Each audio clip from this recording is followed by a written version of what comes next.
मतलब त्यांना पाहिजे आमच्या आरक्षणाची भीक जर बंजारा धनगर मागत असेल. काय म्हणतो तो भिकारी आहे धनगर समाज आणि बंजारा समाज जे भीक मागायला आमच्याकडे येत आहेत.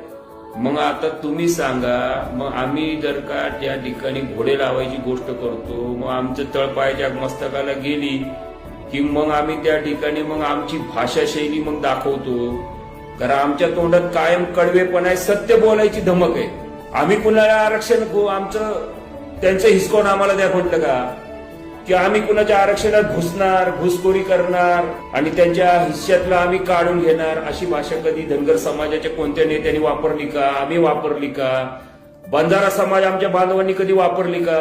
कारण आमची बिलकुल पण इच्छा नाहीये. सर्व आमचे बांधव आहेत, आदिवासी, बंजारा, वंजारा, माळी, सर्व एका भावाच्या पोटावर लाद घालून दुसऱ्या भावाचं पोट भरायची अशी आमची नियत कधी नव्हती आणि कधी नसणार आहे.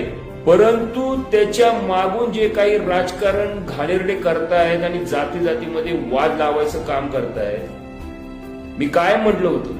परंतु मी मागं ज्यावेळेस आमशा पाडवीचा विषय झाला, मी त्या ठिकाणी काय बोललो, माझा लढा, माझा राग हा त्या व्यक्तीशी आहे, त्या जातीशी नाही. माझ्या शांतीला काही गोष्ट आहे म्हणून मी शांत आहे.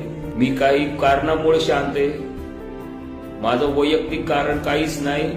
तर या महाराष्ट्रातल्या कोट्यावधी माझ्या धनगर बांधवांना मला आरक्षणाचा लढा जिंकून त्यांना न्याय मिळवून द्यायचा आहे.